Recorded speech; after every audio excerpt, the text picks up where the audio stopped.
Olá, está começando a partir de agora mais um Unifra Entrevista e hoje, vocês já devem ter notado, a professora titular do programa, que apresenta o programa Unifra Entrevista, a professora Morgana Machado, desfalca a nossa equipe.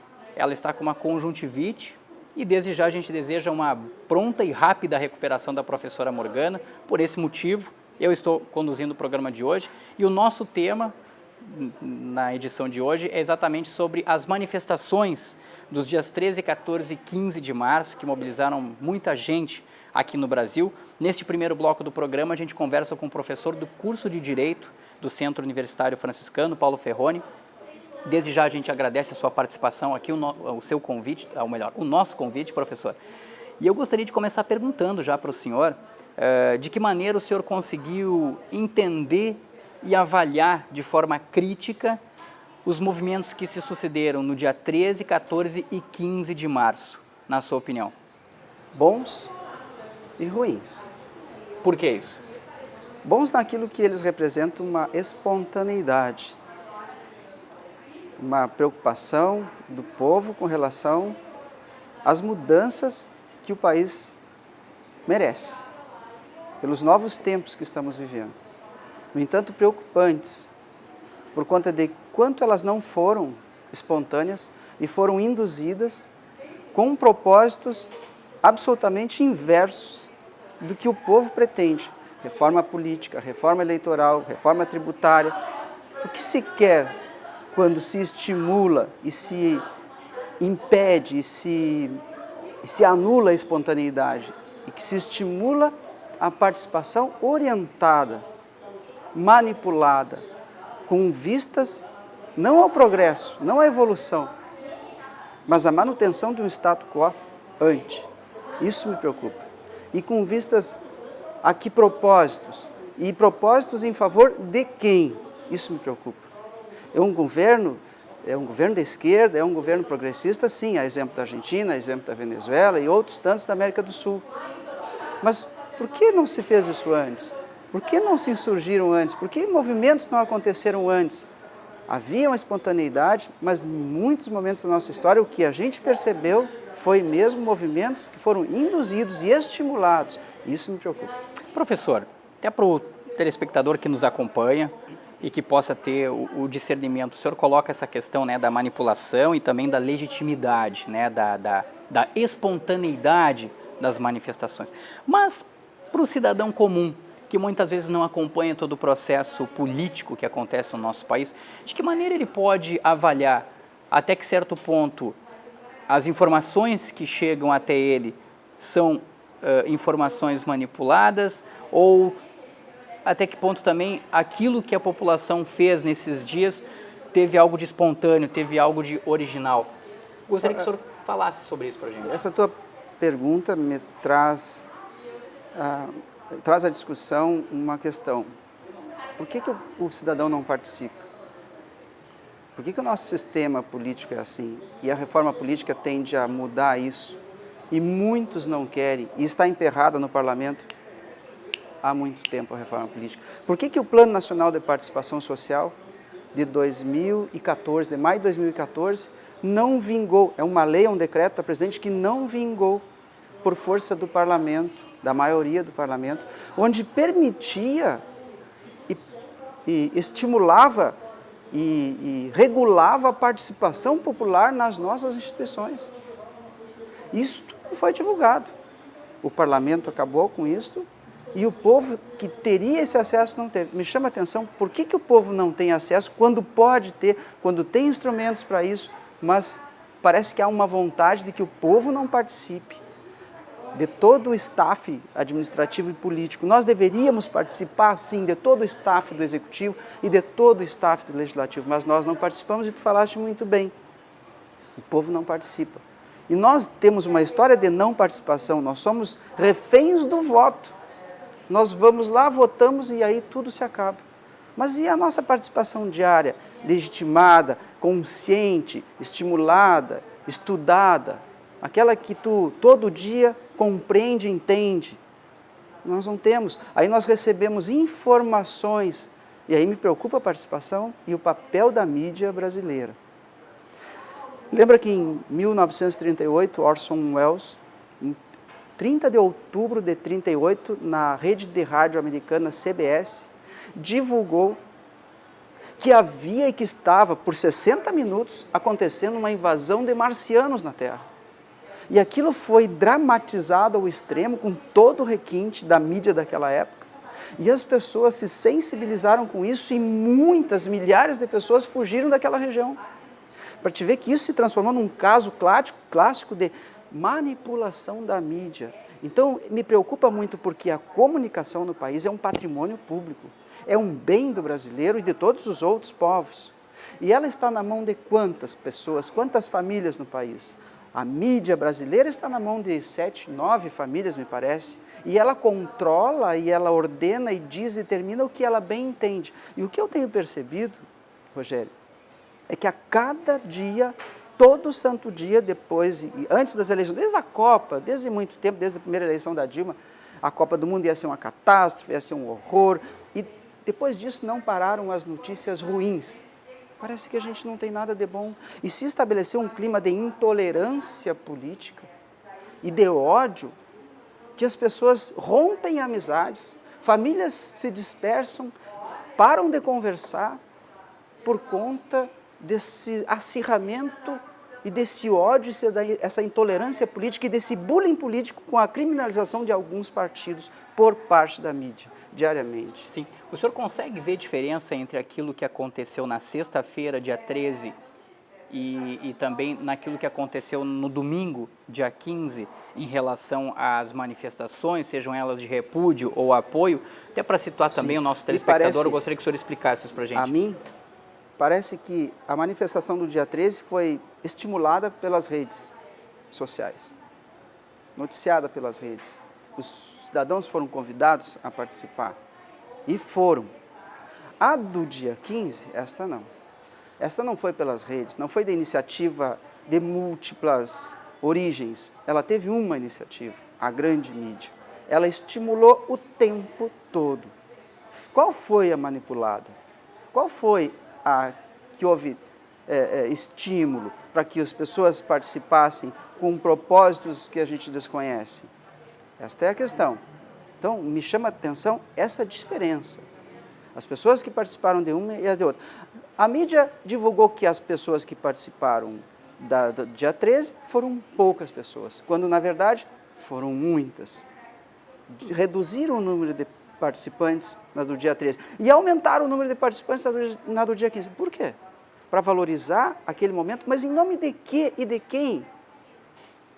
Isso me chama a atenção, o quanto a gente fica preocupado, porque ela usa o tempo todo de más notícias, e isso, numa empresa, numa indústria, num país, numa família, é terrível, é cruel, é maldoso. Isso coloca em xeque a existência das instituições. Eu entendo exatamente esse seu ponto de vista, mas... E fere de morte os relacionamentos. Sim, mas vendo de uma outra maneira também, professor, a partir do momento em que a mídia traz todos esses fatos, principalmente em relação à Operação Lava Jato, isso de certa forma não provoca, de certa forma, a reação da população para que ela possa também fazer uma análise crítica totalmente livre de qualquer manipulação e vá para a rua, de certa forma, manifestar, talvez não um descontentamento com o governo em si, mas sim com uma situação, com uma investigação, com uma corrupção que passa aos olhos dela nesse momento no país? O papel da mídia, já que exerce um direito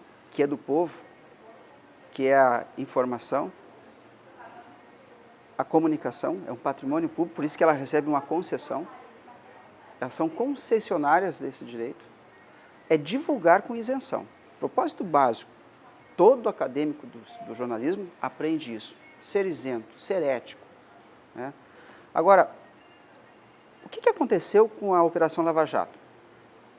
Corrupção sempre tivemos. Nunca ela foi tão caçada. Mas como é que se deu a Operação Lava Jato? Por iniciativa de delação premiada, por exemplo, um dos institutos mais pobres do ambiente jurídico, e que a mídia usa a delação premiada para caçar bruxas. Nós Vimos na Idade Média, nós vimos no nazismo, nós vimos em outros tantos momentos da nossa ditadura que a delação premiada servia para punir pessoas que sequer tiveram o direito ao contraditório e à ampla defesa. Bastava dizer aquele judeu é traidor, aquele é um judeu quando na verdade não era, e ele era assassinado, ele era conduzido para os campos de concentração. Agora o que está se fazendo? Estamos caçando novamente as bruxas, mas espera um pouquinho, nós temos uma evolução jurídica e política das melhores. Então o papel do judiciário tem que ser resguardado, a mídia não pode subtrair esse papel, ela não pode se identificar como aquela que consegue julgar com isenção e aquela que consegue assumir o papel político. As nossas instituições do judiciário e do ambiente político não pode se reduzir à opinião da mídia. A mídia serve para divulgar. Então, delação premiada, diz que o cara é corrupto. Todos e alguns foram anunciados aí, alguns como Aécio Neves também foram referidos, mas não apareceu. Agora, instituições como a OAB e outras tantas, alguns deputados de outros partidos, fizeram representação ao Gilmar Mendes, né? Não, Gilmar Mendes não, ao Janot, o Procurador-Geral da República, de que há sim indícios fortes de que ele esteja envolvido. Mas são delações premiadas. Como mensurar? Se ele estiver, que seja reservado a ele, mas toda a defesa, mas no ambiente judiciário, a mídia não pode usufruir dessa denúncia para dizer que o país está um caos e prejudicar toda a nação. Este é o propósito que me preocupa. Em nome de quem? De um entreguismo pelo colonialismo norte-americano? Será que é isso? Será que a mídia tende a esse ataque em benefício de instituições americanas e da política intervencionista americana? Será que é isso? Sim. Mas olha só, está acontecendo na Argentina, está acontecendo na Venezuela, já aconteceu no Chile, derrubaram a Allende por conta disso. São estratégias que a gente já viu na história. Será que é isso que estão repetindo agora? Explorar alguns problemas que o país tem e divulgá-los como se fossem generalizados? Claro, sem querer lhe interromper, professor, mas já lhe interrompendo, o senhor está crente, então, de que essas manifestações que ocorreram, principalmente a do dia 15 de março, foi algo estritamente manipulado por alguns ou algum veículo ou veículos de comunicação? Eu não tenho dúvida de que a manipulação aconteceu e que muita gente é levada a isso e muitas pessoas desconheciam os reais propósitos disso. Nós queremos reforma política? Muito bem. A OAB entrou com uma ação de inconstitucionalidade da lei dos partidos e da lei das eleições que impedia o financiamento privado. Isto está há 1 ano, já temos 6 votos a 1. Está há 1 ano na mão do ministro Gilmar Mendes. Por quê?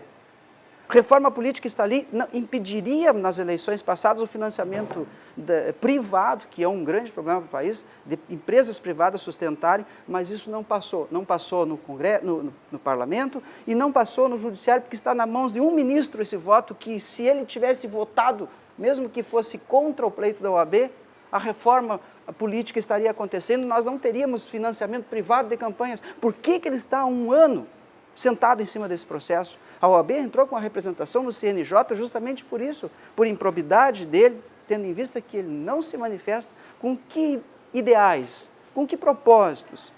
Então as coisas vêm à tona de forma assim, ó, bastante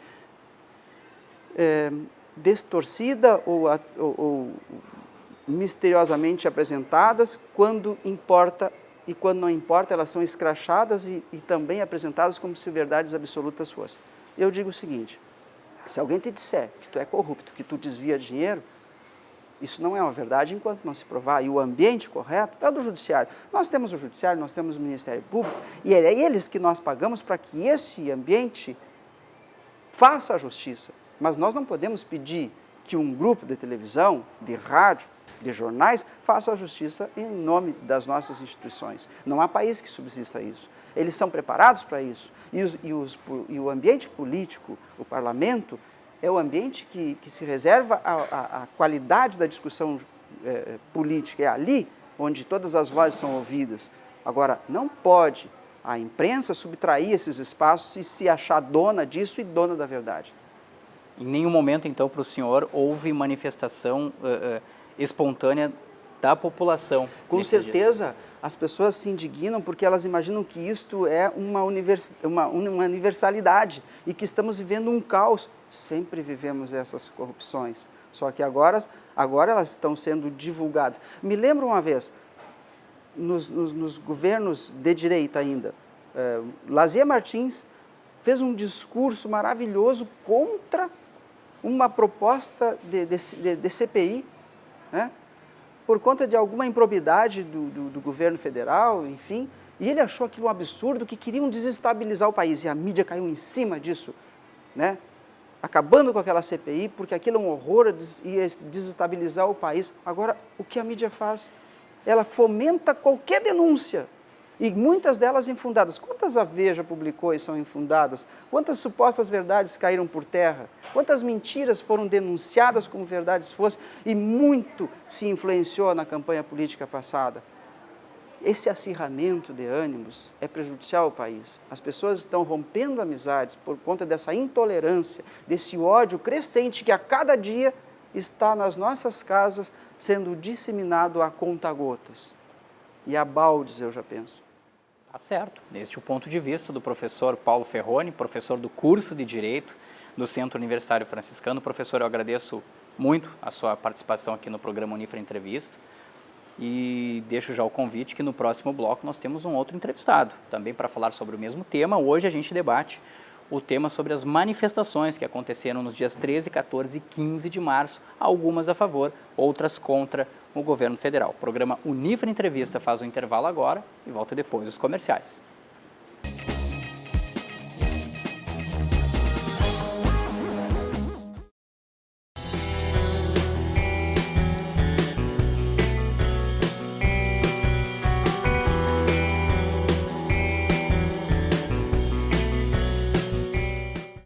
Vem rever o teu povo, cá na beira do mar. A morena te espera pra sassaricar. Vem rever o teu povo, cá na beira do mar. A morena te espera pra sassaricar.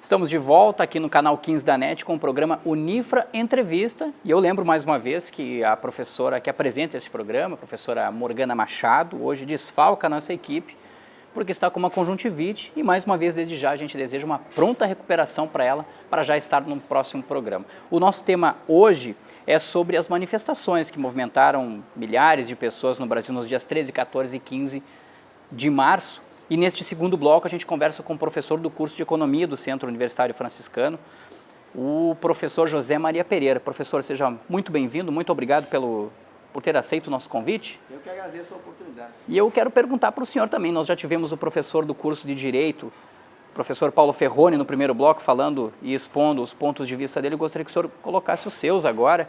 Essas manifestações que ocorreram nesses 3 dias aí, professor, foram mais democráticas, menos democráticas, serviram para, de certa forma, o país tirar alguma lição, algum proveito disso, ou tudo não passou de uma movimentação que talvez possa ter existido no sentido de que a mídia possa ter inflamado a população, enfim, como é que o senhor viu esses 3 dias aí? Provavelmente essa última versão é a versão do Ferroni. Eu não sei. Bom, o que eu queria dizer é o seguinte, Rogério, telespectadores, né? Eu acho que tem que adjetivar essas manifestações, né? São manifestações de protesto, né? Ou simplesmente protesto, né? Porque havia um objetivo determinado nessas manifestações, que era protestar contra o governo e, mais especificamente, representando o governo, a presidente Dilma, né? Eu acho que isso foi visível. E por mais que queira se diminuir, aí há uma polêmica em relação ao número de manifestantes, porque a Polícia Militar calculou 1 milhão, aí o Datafolha calculou menos. De qualquer maneira, tirando, acho que as diretas já, é o maior número de pessoas reunidas, pelo menos em São Paulo, do que já aconteceu. Mesmo na época do impeachment do Collor, os caras pintadas, a juventude era menor, né? Então, quer dizer, o governo, embora tente minimizar o episódio, eu acho que sentiu o efeito da pressão, né? Claro, reagiu, no meu ponto de vista, a presidente Dilma reagiu mais uma vez atrasada, né? Quer dizer, deixou os ministros, especialmente o Eduardo Cardoso, que foi bem, na minha opinião, né? Mas o Miguel Rosseto foi muito mal, no meu ponto de vista, e ela teve que, no dia seguinte, corrigir e tentar dar alguma resposta, né? Então, por isso que eu acho que, por mais que se tente descaracterizar ou se dizer que não, isso foi uma manifestação daqueles que não votaram na Dilma ou que votaram no Aécio, eu acho que isso eu acho que é uma visão política equivocada de haver um terceiro turno, né? Porque um fato é inegável, né? O governo hoje enfrenta dificuldades em vários frontes, né? Na minha área, no caso da economia, os resultados do ano passado e desse início de ano demonstram que nos últimos, vamos colocar aí, desde o primeiro governo Lula, os resultados são os piores possíveis. O senhor acha que... E do ponto de vista político também, né, Rogério? Sim. Porque a dificuldade de diálogo com o Congresso é inegável. O senhor acha que, então, essas manifestações que ocorreram nesses 3 dias, mais acentuadamente no dia 15 de março, elas serviram muito mais para que o povo, de certa forma, manifestasse o descontentamento em relação à questão política, em relação à questão da corrupção, né? Ou muito mais, professor, pela questão econômica, pelo momento econômico que o país passa, ou as duas coisas também? Pois é, a leitura que os ministros fizeram, o governo e a presidente, foi a única coisa que eles concordaram, que as manifestações, que o protesto era contra a corrupção. Claro, isso é uma maneira de tirar o corpo fora, porque se é contra a corrupção não é só no governo, né? O caso específico da Petrobras e das empresas privadas, né? As que corromperam os funcionários da Petrobras. Então, quer dizer, é muito cômodo, eu acho que a reação do governo foi, assim, muito frágil diante do tamanho do episódio. O que eu quero dizer é o seguinte, eu acho que tem variáveis econômicas, e essas, para mim, são até mais importantes no protesto do que especificamente a corrupção, né? Corrupção, desde que o Brasil foi descoberto por Pedro Álvares Cabral, existe. Claro, agora a coisa se transformou numa proporção muito grande. Mas a questão econômica é que faz... Então, a gente podemos caracterizar o pessoal que saiu na rua mais como de classe média, certamente, mas a classe média, eu acho que é uma classe, um canal de ressonância da população como um todo, porque a classe média tem mais facilidade de se expressar, ela tem, digamos assim, mais penetração na mídia, porque a mídia, de toda maneira, ela repercute a classe média, que é o pessoal que lê os jornais, que assiste a televisão e tal. Então, eu acho que tudo somado, eu acho que é um momento, as manifestações mostram um momento muito difícil, assim, nos últimos, eu acho que há décadas, né, na última década pelo menos, o governo não se colocava há muito tempo numa situação tão frágil quanto agora, né? A popularidade dela demonstra isso, os dados do Datafolha que saíram essa semana, a popularidade da presidente Dilma, aqueles que acham o governo dela entre ótimo e bom, caiu para 13%. Isso só o Collor teve na época do impeachment dele. Lá no ano de 92. É verdade. Agora, professor, justamente sobre isso, é inegável a contribuição, né, das diretas já, em 84, para o país, para o processo de redemocratização do país e tudo mais, mas se nós fôssemos fazer um paralelo, né, das diretas já na década de 80, do impeachment do presidente Collor na década de 90 e dessas manifestações que aconteceram agora, há alguma relação parecida entre esses 3 momentos em que o povo foi para a rua e exigiu uma mudança, exigiu uma posição do governo, exigiu uma transformação social e política? Ou cada fato aconteceu exatamente no seu tempo e cada fato buscava exatamente uma única e específica determinação para aquele momento político vivido no país? Olha... O que teria de parecido nos 3? O que tem de parecido é a crise política. A crise política, eu acho que ela é muito parecida. Eu acho mais parecida com o episódio do Collor do que com as diretas já, né? Porque no caso do... Eu acho que a gente nunca... O pessoal, eu acho que a pergunta é muito boa nesse sentido. Não, agora o pessoal alega, os tempos são outros, o país já se redemocratizou há muito tempo, não, a democracia já está sólida, não há mais espaço para golpismos, etc, etc. Impeachment não tem nada que leve ao impeachment, pelo menos até agora não se apurou nada que ligasse a presidente Dilma à corrupção, etc, etc. Mas se a gente olhar, eu acho que, eu não diria assim, nunca é uma palavra muito forte, eu pelo menos não uso, quer dizer, quem garante, por exemplo, que o clima político não vai evoluir de tal maneira que fique insustentável a permanência da presidente Dilma, e aí a gente sabe que a sobrevivência política, né, acaba levando a situações como foi o caso do impeachment do Collor, porque não havia elementos tão graves no caso do Collor para chegar, mas o Congresso, quando ele viu que estava perdendo a legitimidade e que a classe política como um todo ameaçava perder o apoio completo da população, e como eles precisam de voto, o impeachment surgiu naturalmente. Então, o que eu acho agora a grande dificuldade que eu vejo é exatamente essa. Não existem fatos que levem ao impeachment, mas se a situação política continuar conturbada dessa maneira, eu acho que aí o Congresso tem um papel extremamente importante, né? Apesar que o nosso regime é o presidencialismo, mas hoje, para governar o Brasil, tem que ter o apoio do Congresso, tanto que a presidente governa com uma base aliada, que do ponto de vista ideológico não tem tanta afinidade assim, daí a dificuldade. Por isso que eu acho que o Congresso é o fiel da balança. Se realmente a situação política se deteriorar a tal ponto, vão inventar um motivo qualquer para chegar no impeachment. Entendo. O senhor acha que se o governo federal não cumprir com tudo que ele se propõe, pelo menos daquilo que ele trouxe como campanha para a reeleição da presidente Dilma, o cenário político e o clima aqui no Brasil, ele tende a, em determinado momento, fazer com que as pessoas sigam para a rua também, muito parecidamente como aconteceu com o governo Collor em 1992? A situação complicada é que recém começou o governo da Dilma. Quer dizer, não temos aí 3 meses e pouco, né, 3 meses e meio de governo, quer dizer, tem 4 anos pela frente. Eu acho que o nosso processo democrático, no meu ponto de vista, ele tem um vício de origem, né? O presidencialismo, e pior ainda, o artifício da reeleição, eles trazem desgaste natural para o governo. Porque a gente vê que a Dilma conseguiu razoavelmente, né, tirando 2014, que foi muito ruim, 2014, 2013 já, né, onde ela perdeu o controle da economia, mas no mais estava levando mais ou menos a popularidade dela. Mas agora na reeleição, imagina agora 8 anos de Dilma.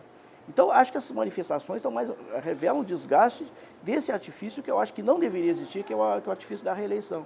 A reeleição, eu acho que é horrível desse ponto de vista. Então a Dilma está numa situação agora que ela tem baixa popularidade e tinha que fazer uma política, digamos assim, populista, né? Gastando mais, investindo aqui, enfim, dando benesses aos trabalhadores, aos sem terras, etc.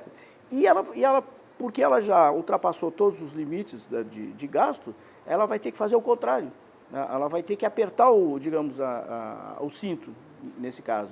Vai ter que gastar menos, aumentar impostos, que já está acontecendo, os preços devem aumentar e assim por diante. Isso vai gerar mais descontentamento ainda. Então, acho que o grande impasse nesse momento é que, se ela tivesse flexibilidade para fazer uma política, digamos, mais populista, ela poderia talvez acomodar essas pressões, mas ela vai ter que fazer exatamente o contrário. E se ela não fizer o ajuste que precisa ser feito, aí a situação, digamos assim, a vaca pode ir para o brejo. Embora a sua área seja mais especificamente a economia... eu falei mais de política hoje. Exato. Embora seja mais a economia, professor, eu gostaria de te fazer uma pergunta, e não é bem uma provocação, mas é uma pergunta, exato. E até aproveitando o tema, uma vez que a gente também conversou no primeiro bloco com o professor Paulo Ferroni, do curso de Direito, e ele acentuava, ele falava muito sobre a questão da influência da mídia nesses 3 dias de manifestações. O senhor entende, talvez da mesma forma, de que a mídia pode ter influenciado no comportamento da população e feito com que a população, de fato, fosse para a rua, uma vez indo ao encontro daquilo que ela via na televisão, ouvia no rádio, lia no jornal, acompanhava pela internet, ouvia redes sociais? por exemplo, a situação econômica, a situação da corrupção, ou não? A mídia ela não teve papel preponderante nessas manifestações? Olha, nessas manifestações, eu acho que a mídia teve o papel que a mídia deve ter, do meu ponto de vista. O que nós devemos nos queixar da mídia era lá na época da ditadura, que a mídia não noticiava nada, ou noticiava apenas o que os censores permitiam.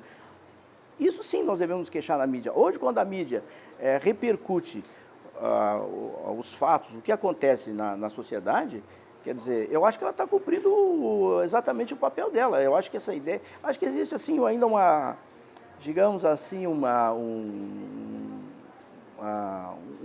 não sei se é ranço a palavra, uma revolta ainda pela posição da mídia, especialmente do maior canal de televisão do país, à época do regime militar. E que, evidentemente, houve momentos assim que a mídia manipulou. Acho que se discute muito a questão do debate entre o Collor e o Lula, que teria sido manipulado, feito uma montagem lá, e isso teria concorrido para que o Lula perdesse a eleição. Isso até hoje... Então, eu acho que houve momentos que isso aconteceu. Mas agora, eu acredito que... Eu acho que até a mídia está se recuperando, né, daquele período um tanto obscuro, né? E a mídia está noticiando o que acontece. E eu acho que está fazendo um papel, inclusive, educativo em relação ao povo, né? Do ponto de vista da questão econômica, por exemplo, toda essa questão, tanto do mensalão, quanto, aqui no caso político, né, quanto a questão da Operação Lava Jato, isso aí, didaticamente, a mídia tem trabalhado nisso, fazendo gráficos ilustrativos, mostrando as pessoas, os depoimentos e tudo mais. Quer dizer, eu acho que o papel da mídia é esse daí. As pessoas é que têm que julgar dependendo da sua ideologia, a favor do governo, contra, mas eu acho que seria, subestimar a inteligência do povo, né, imaginar que a mídia hoje manipula o povo. Sobretudo a classe média, que a gente vê que a classe média hoje, ela é extremamente esclarecida, porque tem as redes sociais onde ela se manifesta. A gente vê que antes, por exemplo, quando nós falávamos, a televisão era a mídia monopolista praticamente da população. Hoje a gente vê que a televisão ela disputa com as redes sociais e programas... Perdeu muito espaço, Perdeu muito espaço. Também, a gente vê programas como, por exemplo, o Jornal Nacional, que às vezes tinha 60% da audiência, hoje tem 40%. Por quê? Porque o pessoal está nas redes sociais. Então, eu acho um exagero isso, dizer que a mídia é que está manipulando a população.